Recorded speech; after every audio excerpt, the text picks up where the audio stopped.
Dabhoi statue of યુનિટીને જોડતો મુખ્ય માર્ગ પર મોતની ખેંચતાણ, વેગા ચોકડીએ અધૂરું કામ, અકસ્માતને આમંત્રણ। ડભોઈ વિશ્વ પ્રસિદ્ધ પ્રવાસન ધામ સ્ટેચ્યુ ઓફ યુનિટીને જોડતો ડભોઈના મુખ્ય માર્ગ પર તંત્ર અને કોન્ટ્રાક્ટરની ગંભીર બેદરકારી સામે આવી। વેગા ચોકડી પાસે વરસાદી કાચનું કામ છેલ્લા 15 દિવસથી અધવચ્ચે અટકાવી દેવામાં આવતા આ વિસ્તાર એક્સિડન્ટ ઝોન બની ગયો છે। સુરક્ષાના સાધનોના અભાવે વાહન ચાલકો જીવના જોખમે પસાર થવા મજબૂર બન્યા છે। મુખ્ય સમસ્યાઓ અને તંત્રની લાપરવાહી, સુરક્ષા બોર્ડનો અભાવ।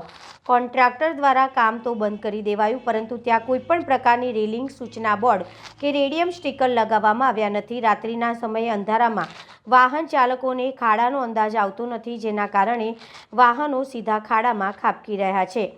ટ્રાફિકનું ભારે ભારણ। આ માર્ગ માત્ર સ્થાનિક નથી, પરંતુ સ્ટેચ્યુ ઓફ યુનિટી જતો મુખ્ય હાઈવે હોવાથી અહીંથી રોજના હજારો પ્રવાસી વાહનો પસાર થાય છે। અજાણ્યા ચાલકો માટે આ રસ્તો અત્યંત જોખમી સાબિત થઈ રહ્યો છે। 15 દિવસની કામગીરી ઠપ। વેગા ચોકડીથી સરિતા બ્રિજ સુધીના પટ્ટામાં વરસાદી કાચનું થોડું જ કામ બાકી હોવા છતાં કોન્ટ્રાક્ટરે કોઈપણ કારણસર કામ બંધ કરી દીધું છે, જેના કારણે લોકોમાં રોષ જોવા મળી રહ્યો છે। અકસ્માતોની વણઝાર ક્યારે અટકશે? સ્થાનિક રહીશો અને વાહન ચાલકોમાં ભારે રોષ જોવા મળી રહ્યો છે।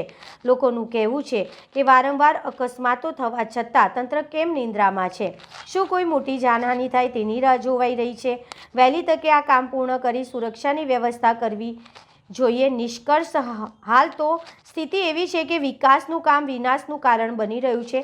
પ્રશાસન અને જવાબદાર કોન્ટ્રાક્ટર જાગૃત થઈને આ અધૂરું કામ ક્યારે પૂરું કરશે અને ક્યારે માર્ગ સુરક્ષિત બનશે તે હવે જોવાનું રહ્યું।